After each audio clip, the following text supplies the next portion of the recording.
friends, Krista here. Thanks for stopping by Books and Jams. I'm very excited today to come to you with another installment of Reading Like a BookTube Friend.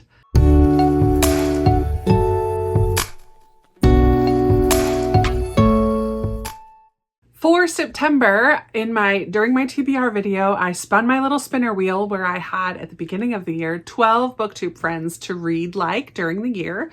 And in September, I spun Mitzi from Mitsy Reads and Writes. And I was so excited to get Mitzi's name. When I think about Mitzi's reading, first of all, she loves Victorian literature and she enjoys a little bit of everything, like a little bit of mysteries, a little bit of historical, some middle grade, a lot of classics. Those are the things that I think of when I think of Mitzi. And I didn't have any books in mind ahead of time. I have a little stack of books for some people on that list of 12 names, books that immediately came to mind when I thought of them. But for Mitzi, I didn't have anything. So I had felt a lot of fun chatting with Mitzi and coming up with a list of books. And I'm very excited. I'm currently still reading my Lindsay books, which I drew Lindsay's name in August. Here we are in September, or who knows when this video is actually going to go up. But I do have 3 books chosen for Mitzi. And the first one that she mentioned that I immediately said, yes, that's a perfect choice, is actually a collection of mystery short stories, but it is Victorian, and it's The Adventures of Sherlock Holmes by Sir Arthur Conan Doyle. I'm so excited that she mentioned this because in September, this was one of my options for my patrons. Basically, nobody picked it, but I was really interested in reading these mystery short stories. I've been wanting to read more short stories this year, and I thought reading some Sherlock Holmes would be just the way to get some short stories in there. So in this little volume, there are 12 different Sherlock Holmes mysteries. And they are set during Victorian times, or Sir Arthur Conan Doyle was a Victorian author. So I'm so excited to dive into this. It's a little early. Victober is in October, but I'm hoping to read this in September. I like that they're short stories because I can read 1 or 2 and then take a break and come back and mix it in with all my other reading. I'm very excited that Mitzi suggested this. It was a perfect choice. And then I remembered that Mitzi is also doing a project of reading all the Newberries. And we're kind of on the opposite end of the spectrum. I have read a lot of the more current ones, and I'm pointing like this because way up on the top of my shelf there is all of my Newberries. And you can see the ones that are turned around backwards are the ones that I've read, and most of them are the more contemporary ones. And the ones that I haven't yet read are most of the older ones, but Mitzi is kind of opposite. She has read a lot of the older ones, and one of her favorites is the one that we chose together. And so I'm excited because this helps me with my Newbery project, and it's reading like Mitzi because she's doing the same project, and that is Hitty, Her First 100 Years by Rachel Field. I know nothing about this. I know that it won a Newbery, and that's about it. Hitty is a doll of great charm and character. It is indeed a privilege to publish her memoirs, which, besides being full of the most thrilling adventures on land and sea, also reveal her delightful personality. Okay, interesting. I did not realize that Hitty was a doll and not a person. I'm kind of curious about that, and I know Mitzi loves it, and I do want to read all the Newbery books, so I'm excited to have this one on the list. And then we were also, she kind of was naming off a bunch of different things for our third option. I did consider picking up a D.E. Stevenson book because D.E. Stevenson is an author that Mitzi would like to read more of. And I have this series on this Miss Bunkle series on my Series September TBR, but I decided not to go with D.E. Stevenson. And as soon as she said this children's classic, I said, I think I have that one. She doesn't even know, I think. I haven't responded yet. I probably will by the time this video goes up, but when I'm filming this, she doesn't even know that I decided to pick this one. And that is The Wind in the Willows by Kenneth Grahame. I have a few children's classics in this edition. It's Puffin Penguin edition. Look, they're hardcovers, but they just have these pretty designs on them. I have quite a few, not quite a few, like 6 or so in this edition. And The Wind in the Willows, from what I understand, we're going to follow a group of woodland animals. That's all I know. I don't know what happens with them. but I know that Mitzi loves it. So I'm really excited. These are my 3 Read Like Mitzi books. Hitty, Her First 100 Years, The Adventures of Sherlock Holmes, and then The Wind in the Willows. Number 1, I'm excited because none of them are super long. That's helpful. And also, I just think it's going to be fun to kind of get a little bit more classic in my reading. It's been a while since I've added any classics to my reading. It feels like it's been a while.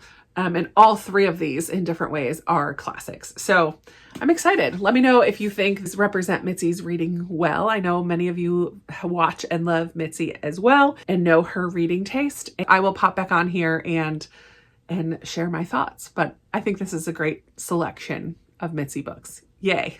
Hey. So I have already completed 2 of my Read Like Mitzi books. We are past the middle of October. Mitzi was my September pick, so I'm still behind, but I'm catching up. I've already started one of my Audrey books, and that's October. So I will catch up by the end of this month. I'm determined. But I did read 2 of my Read Like Mitzi books. The first one that I read is The Wind in the Willows by Kenneth Grahame. I love this puffin edition. It's super cute. And this was a fun little story of woodland creatures, rat in particular, and mole, and then some others along the way. Rat is a water rat, and mole is kind of out looking for adventure, and he becomes friends with the rat, or they already were friends, but we kind of follow them through their adventures in the woods, getting involved with some dangerous creatures, looking for Badger, trying to save Frog from his selfish ambitions. It was silly at times. It was cute, but I didn't love it. I think I might have liked this more when I was a kid. This is a children's classic, so that makes sense.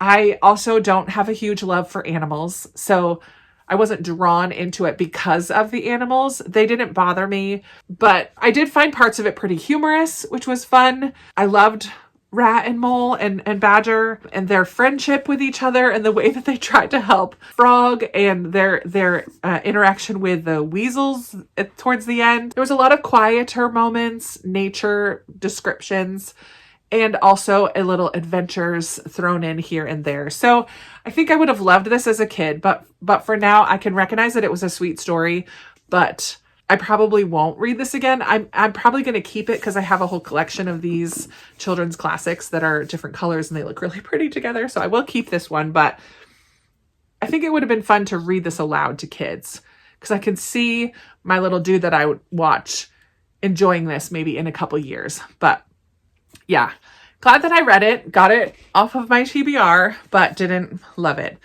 which is going to kind of be the theme. Hopefully not of all 3, but so far I have finished 2, and this is the same for Sherlock Holmes. So this is a collection. This one, The Adventures of Sherlock Holmes by Sir Arthur Conan Doyle, is a collection of 12 Sherlock Holmes stories.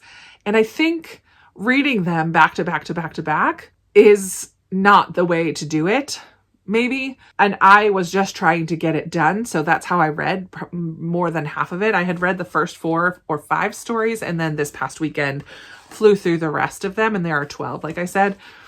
There are some that I could figure out parts of it, but there are some that it's not possible as a reader to figure out the answer to these mysteries.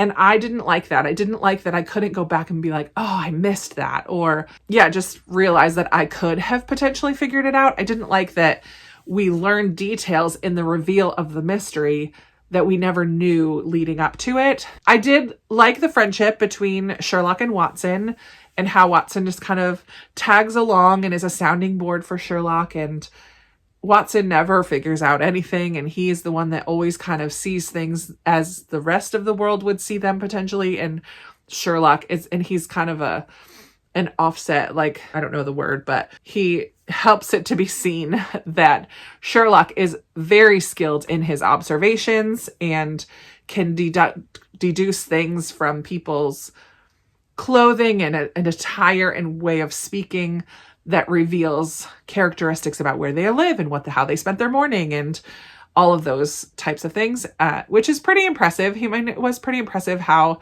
observant and how he put little things together to figure stuff out. but I never really got excited to pick this up after reading the first two stories. Actually, one of them I really loved because it was, he did not solve the mystery. He was foiled by the person that he thought he was helping out. And it was a woman, and she kind of tricked him. And I loved that story. I thought that that was my favorite one in the bunch. What was it called? It was the very first story in the book, A Scandal in Bohemia. And he's kind of foiled by a woman, which I thought was fun.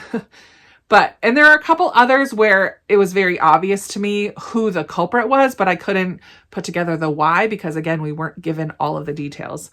This counts for a Victober read, however, because it was written during the Victorian age or era, whatever you say. And so yay for a Victober book. I guess that's it. So both of these, I think I'm going to give 3 stars to. I don't love either one of them, but I didn't dislike either one either, really. I didn't find them to be awful. I just didn't love them. But I have one more book to read, Hitty and her first 100 years, I believe. And I'm about halfway through that one. So I will come on and share my thoughts when I finish that one and wrap up reading like Mitzi. All right. I have finished my 3rd Read Like Mitzi book, which was Hitty and her first 100 years. By Rachel Fields. And sadly, I didn't love this one either. I didn't dislike this one, but I have read The Miraculous Journey of Edward Tulane by Kate DiCamillo, which was also a book about a doll who travels all around, and it's kind of the story of where they go and what they do. And that's what this one is. Hitty is a doll, and we start right from her first owner, a little girl whose mom bought her from a peddler in the 1800s, and we follow her into the 1900s. And so she travels all over India, goes on a ship, ends up in the deep south, and makes her way kind of back to Maine where she started. And we follow her through all of these different places. It was kind of interesting to get glimpses of world history through her experiences, but I didn't care about Hitty herself. I feel like the doll had zero or little to no personality, or not so much no personality, but she didn't change at all throughout the story. And I think I know that I loved The Miraculous Journey of Edward Tulane because he starts out as an arrogant, kind of condescending, holier than thou little China doll who thinks he's the best, and China Bunny. And by the end of the story has a very developed character arc. Whereas this one, Hitty, just seemed constant all the way through. The stories here throughout the book, the stories were fine. They were sweet. A lot of description. I think it was overall pretty slower paced. And I feel like that's what I've learned about Mitzi and her reading is that she doesn't mind that kind of slower paced, cozy feel. Because I felt the same way about The Wind in the Willows. Like there was nothing wrong with it. It just didn't excite me. I was never eager to pick them up. Even I felt the same way about Sherlock Holmes. Not as much cozy in this one, but I just didn't feel excited about any of these books. And so unfortunately, I'm giving all 3 of my Read Like Mitzi books 3 stars. I'm glad I got them off my TBR. I mean, this one helped me read more short stories this year, and it was another Victober book. Wind in the Willows. I don't think either of these are Victober books, but both kind of classics. This is a Newbery that I want to read all the Newbery, so that helped me with that goal. Yeah, I didn't hate and I didn't love any of these. They were just okay reads for me. If I had to rank them, I probably would put Wind in the Willows first, and then Sherlock, and then Hitty third. So that would be my order. Wind in the Willows, I liked the best of the 3, and then Sherlock, and then Hitty. But again, I didn't really love any of them. So I'm kind of surprised by that. I feel like Mitzi and I have a lot more overlap than some of the other people that I picked to read like this year. But unfortunately, these 3 were not ballpark home runs for me. So there you have it. Not a very exciting end to this month's vlog, but I'm glad that I read them. And I did have moments of enjoyment throughout, but it took me a long time because I just wasn't very eager to dive back into any of these stories. So that is the end of my Read Like Mitzi vlog. Are you surprised? Does it not surprise you? Do you read like Mitzi? Are any of these among your favorites? I would love to hear anything that you want to chat about down in the comments below. I love talking with you down there. Thank you so much for watching, and I have another one coming very soon. I'm already into my Reading Like Audrey books, so stay tuned for that. But that is going to wrap up this one. I look forward to talking with you in another video very soon. Bye.